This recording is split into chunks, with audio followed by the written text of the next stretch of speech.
It was one of the most remarkable displays of engineering prowess in recent memory. On October 13th, SpaceX made history when the booster from its massive Starship rocket was caught by two mechanical arms dubbed Chopsticks as it descended back to the launch pad.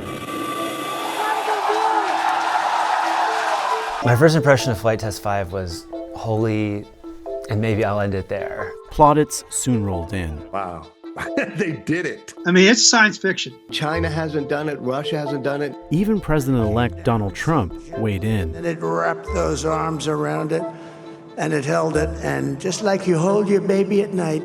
Now, with Starship's next flight test just days away, and SpaceX increasingly dominating the competition, here's why Starship is so important for the company, and what the next flight could mean for the rocket's future.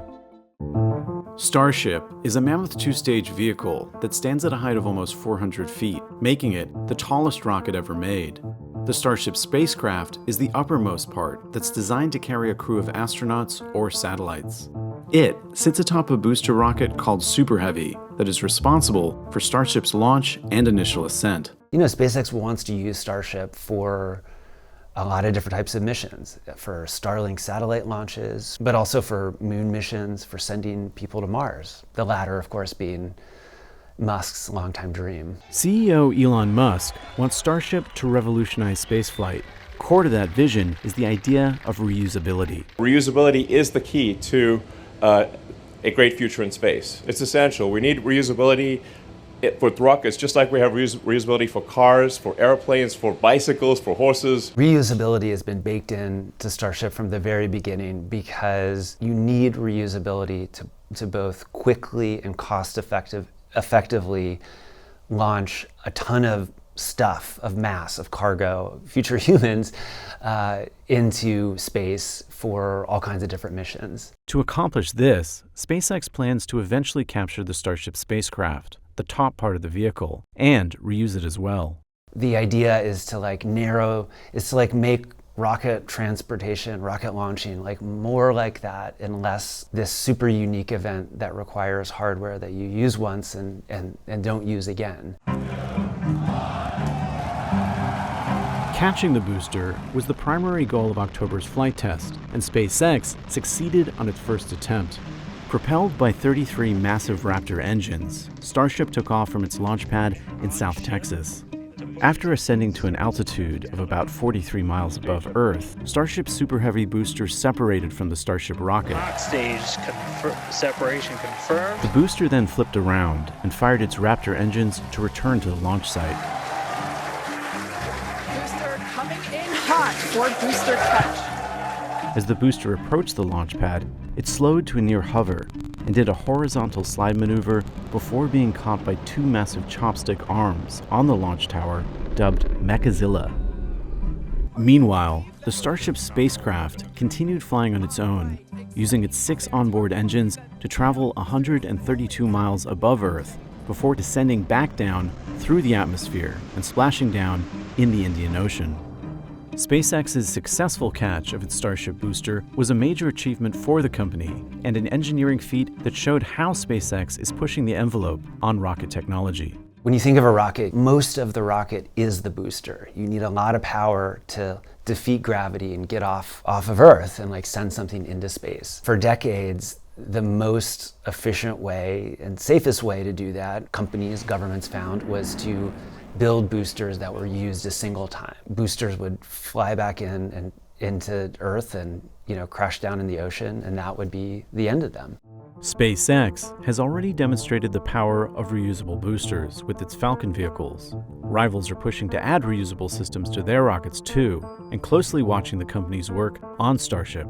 Flight Test 5 featuring this catch was kind of a shot over the bow because it showed that SpaceX very much has a path to making Starship real, making it operational, bringing it to the market, changing, potentially, assuming it all goes forward, the ability to get to space and how you get to space and what it costs to do that.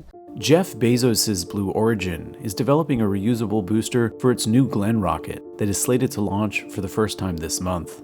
United Launch Alliance, the rocket operator owned by Boeing and Lockheed Martin, is looking to recover the 2 engines that help power the first part of its new rocket, Vulcan Centaur.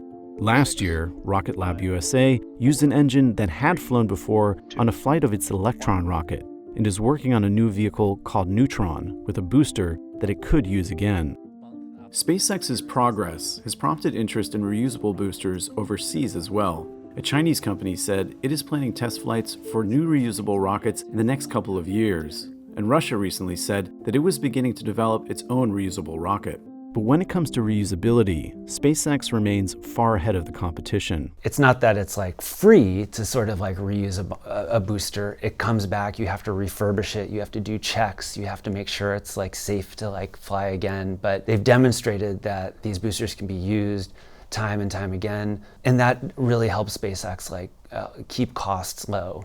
And that helps them generate more money, and that's money they can use like elsewhere in their business, namely for Starship right now. While Musk is busy wielding his influence in the incoming Trump administration, his rocket company is forging ahead. SpaceX plans to conduct a 6th Starship test flight in mid-November. The November 18th flight test is, according to how the company's described it, going to be fairly similar to like the most recent one. So the company will try to catch the booster again. It's going to be examining, heat shield performance. Again, working on relighting a Raptor engine while in space. I don't think we're going to see a major new first-time sort of engineering kind of moment the way we saw with the 5th flight test. Although, we also probably shouldn't take for granted just like catching the booster. They're going to want to show that they can do it again and again and again. Recently, SpaceX shared a picture of the Starship that will be used in Flight Test 6. Attached to its side is a piece of artwork, a smiling cartoon banana holding a banana, an apparent reference to the banana for scale joke that engineers often make. In the near term, SpaceX says it wants Starship to deploy satellites.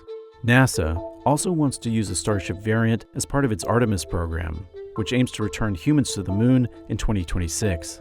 Ultimately, Musk says he wants Starship to make humanity multiplanetary by making long-haul trips to Mars and back. Eventually, history suggests there will be some doomsday event.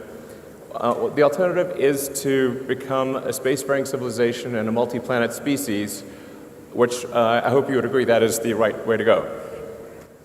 Yes?